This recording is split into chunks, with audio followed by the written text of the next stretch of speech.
Now I'm pleased to introduce our witnesses today.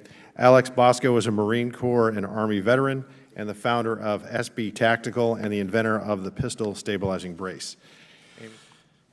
Chairman Fallon and Biggs, ranking members Bush and Jackson Lee, distinguished members of Congress, my name is Alex Bosco, and I am the inventor of the forearm stabilizing brace and founder of SB Tactical.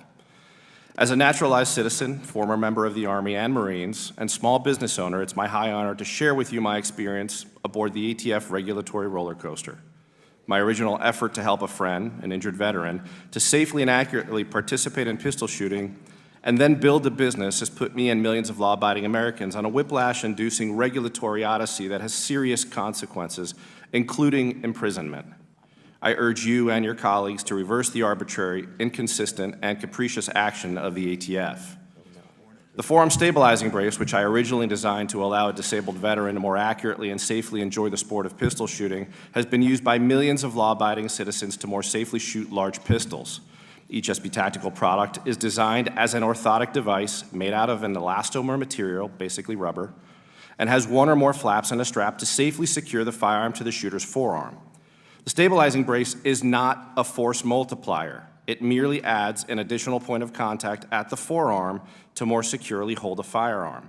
Since I began my business, I've made every effort to comply with all the rules and regulations set out by ATF. After submitting the original brace to the ATF for their review, ATF responded in writing stating that attaching a stabilizing brace, quote, would not alter the classification of a pistol or other firearm, and that, quote, such a firearm would not be subject to National Firearms Act controls. In the 10 years that followed, ATF repeatedly held that various pistol brace designs did not convert a pistol to a short-barreled rifle, and my business steadily grew. In 2017, ATF stated that incidental shouldering of a brace pistol does not result in a redesign and therefore is not a regulated NFA firearm, and that, quote, stabilizing braces are perfectly legal accessories for large handguns or pistols. Along the way, and at significant cost, I worked with attorneys, former ATF regulators, and even a former presidentially appointed ATF director to seek guidance from ATF whenever we made adjustments to the original design of the brace that I had submitted back in 2012. Shortly after swearing in, President Biden decided to reverse the previous decade of ATF decisions on stabilizing braces. He ordered ATF to treat pistols modified with stabilizing braces as short-barreled rifles subject to NFA controls. This change, the President said, would require an owner of a pistol equipped with a stabilizing brace to pay a $200 fee, submit their name and other identifying information to the Justice Department, or face criminal penalties. The President even admitted that his goal was to make these changes, and I quote, without having to go through Congress. ATF responded to the President's directive and published a final rule on January 31st, 2023. The effects of this change are enormous. According to the ATF, millions of Americans who followed ATF's advice for the past decade have, unbeknownst to anyone, been committing felony crimes. And ATF almost certainly underestimates the scope of the impact of the rule.